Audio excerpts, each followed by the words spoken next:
හැන්දෑවේ නිදා ගන්නකොට හැමදාම අපි නිදාගන්නේ උදේට මොකක් හරි ඔළුවේ තියාගෙන නෙමෙයිද? හරි පීඩණයෙන් මිනිස්සු ගෙවල් වල ඉන්නේ. මේ ආත්මේ තරහකාරයෝ ඉන්නකොට හිතිලා නැද්ද පෙර කරපු අකුසල් කියලා? මේ ආත්මේ වෛරක්කාරයෝ ඉන්නකොට හිතිලා නැද්ද මම මේ පෙර කරපු පව් කියලා? හැම එකක් තුලදීම එහෙම දකින්න පුරුදු වෙන්න. සබ්බ පාපස්සා කරන කුසලස්ස උපසම්පදා සියලු පව් නොකළ යුතුය. සියලු පව්. දැන් මේ අම්මලා තාත්තලා හිතන් ඉන්නේ ලබනාත්මේ කවුරු වෙලා උපදී කියලාද? එහෙම සැකයක්වත් නැද්ද? හරි දුර්ලභයි. අතිශය දුර්ලභයි. බුදුහාමුදුරුවෝ ආනන්ද හාමුදුරුවන්ට දේශනා කරනවා ආනන්ද මිනිස්සු වෙලා උපදින එක නෙමෙයි තියෙන අරුමේ. මොකක්ද අරුමේ? මිනිස්සු වෙලා ඉපදිලා ඉඳලා නැවත මනුෂ්‍යාත්භාවය ලබන එක. ටික ටික පුරුදු වෙන්න. ඔය පීඩාකාරී ජීවිතය තුලදී හැන්දෑවේ නිදා ගන්නකොට බැරි වෙයිද විනාඩි 5ක් විතර මුළු ලෝකෙටම මෛත්‍රී කරන්න? විනාඩි 5ක් මම කියනවට කරන්නකෝ. මුළු ලෝකෙටම. දැන් ඔය ඇත්තන්ගේ දැනටත් හිතවල ඉන්නව නේද? ඔවුන්ගේ මලගෙදරකටවත් යන්නේ නැහැ කියලා හිතාගෙන නැද්ද? ඕන තරම් ඇති. පැත්තවත් බලන්නේ නැහැ කියලා. ඔය කියනෝ නේද ඔවුන්ට ඔහොම වෙලා මදි කියලා. අපූර්වට කියනෝනේ ඔවුන් විඳවන්න ඕන කියලා. කටට ආපු පළියට කියවන්න එහෙම නැහැ එක එක ඒවා. ඔව් අන්තිමේ විඳවන්න වුණා. අර කියපු අපිද විඳවන්න ඕන ඒවාට හේතු වෙච්ච මිනිස්සුද විඳවන්න ඕන?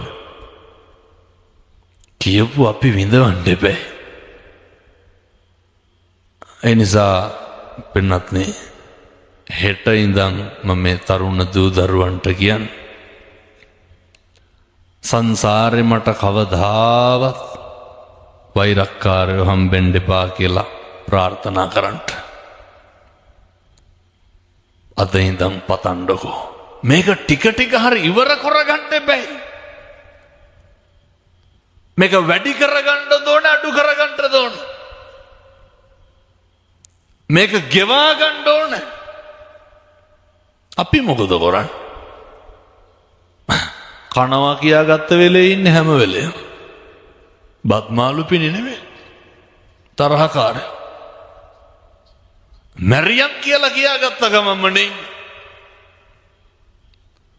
අපූර්වට කියනවනේ තොපේ දරුවෙකුටවත් හරියන්න එපා කියලා. මේ පැතිවල නම් එහෙම කියන්නේ නැති වෙයි සමහරට. බොහෝ පැතිවල දෙස් දෙවල් දෙනවා. මිනිස්සු කොහොමද අනේකගේ විපත පතන්නේ? හෙට ඉඳන් එහෙම කියන්න එපා. හතුරෙකුටවත් දොස් කියන්න එපා. මොකද අපි බෞද්ධයෝ. අපේ හිතේ තියෙන්න ඕන නපරෝ පරං නිකුබ්බේත නාති මඤ්ඤේත කත්ත චිනං කංචි. කිසිවෙක් කිසිවෙකුට වෛර නොකරේවා, නින්දා නොකරේවා, අවමන් නොකරේවා. ඉතින් බැරිද මේ දායකයන්ට එහෙම ඉන්න? මැරෙනකොට මොකක්ද මතක් වෙන්න ඕන? මම මේ ටික මෙහෙම කියන්න හේතුවක් තියෙනවා. ඔය දැන් අතේ පයේ හයිය තිබ්බට, ඔය හතරහන්දි වළංගු තිබ්බට සමහර දේවල් වෙනවා එක සෙනෙකින් මේවා වෙනස් වෙනවා. එක සෙනෙකින් අපිට බිරිඳ නැති වෙන්න පුළුවන්. දරුවෝ නැති වෙන්න පුළුවන්. අපිට අපි නැති වෙන්න පුළුවන් පින්නතුනේ. මිනිස්සෙක් මට කතා කරනවා ඔය විදේශගත වෙලා ඉඳලා තියෙන මේ මැෂින් එකකට අහුවෙලා අත මෙතනින් ගැලවිලා ඇවිල්ලා කියනවා හාමුදුරුවනේ ලංකාවට එනකොට ඉඩකඩම් අරගෙන තියෙන්නේ බිරිඳගෙනමට මොකවත් නැහැ. අම්මයි තාත්තයි අනෙක් සහෝදරයන්ට ඉඩකඩම් ලියලා ඔය කට්ටිය කියන විදිහටම කිව්වොත් එහෙම ගෑණි වෙන මිනිහෙක් එක්ක පැනලා ගිහිල්ලා ශාස්ත්‍රීය විදිහට කොහොමද කියන්නේ? බිරිඳ වෙන ස්වාම පුරුෂයෙක් එක්ක ගිහිල්ලා මනුස්සයා කියනවා මේක කලින් තේරුණා නම් ඒ කියන්නේ මට මමත් නෑ අත නෑ. මනුස්සයා කිව්වා මට මමත් නැතිකොට අනිත් ඒවා නැති එක අහන්න දෙයක් දහමදුරෝනේ කියලා. මේ අත තියෙන හින්දා හොඳයි ඒකත් නැති වුණා නම් සල්ලි අල්ලන්න පුළුවන්. මගේ කියලා මොනවාද පරිභෝජනය කරන්න පුළුවන්. මේවා තේරුම් ගන්න. අර මම නිතර කියන එකක් තමයි මම දැක්ක තරුණයෝ මේ වාහනවලත් ගහනවා ස්ටිකර්. රාචින්තිතම්පි භවති නේ චින්තිතම්පි විනස්සති. මේ ලෝකේ අපි හිතන දේවල් වෙනවද?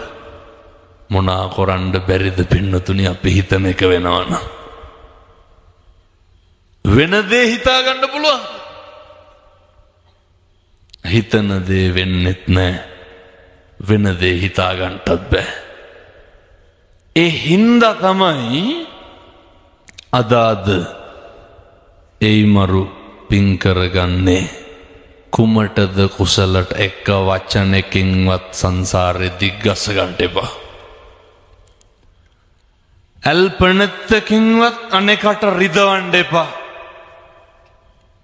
අනෙක පීඩාවට ලක් කරන්න එපා. වැරදි 1000ක් ඇති. අපි කවුද වෙන්න ඕන? අපි නිවැරදිකාරයෝ වෙන්න ඕන.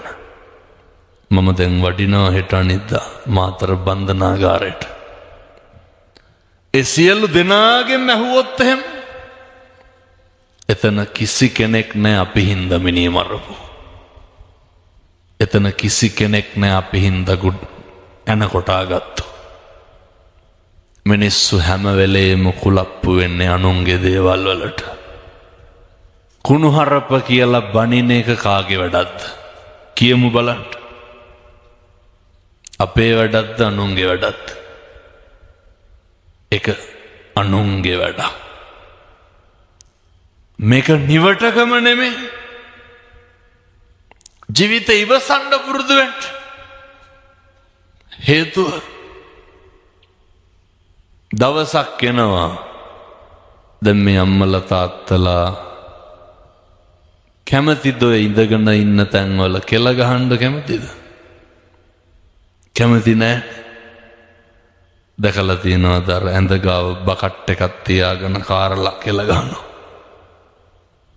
ඕක අපිට වෙන්නේ නැද්ද? ඔකට වයසක් තියෙනවා.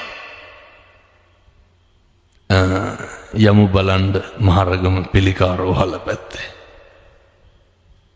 හොඳ සල්ලිකාර දරුවෝ ඉන්නවා. හොඳ සල්ලිකාර මිනිස්සු ඉන්නවා. පෞගිය දවස්වල මහත්තයෙක් එනවා කොළඹ. ඔය කම්පැනි එක අයිතිකාරයෙක්. කැන්සර් එකක් හැදිලා. සල්ලි වලින් මොකක් හරි කරන්න පුළුවන් නම් ඕන එකක් කොට්ටුයි. කිසි දෙයක් කරන්න බෑ. කිසි දෙයක් කරන්න බෑ. මිනිස්සු මල මුත්‍රා වලට කොච්චර පිළිකුල් කරනවද? ඒක හරිය අපිරියයි. ඔය මම අර කිව්ව අවුරුදු 28ක් 30ක් විතර ඇති කොල්ලට. හොඳ දෙහධාරී ලස්සන තරුණේ. දැකලා තියෙනවද ඇක්සිඩන්ට් වෙලා මොලකටු කැඩිලා ගිහිල්ලා බට ගහලා ඉන්නවා.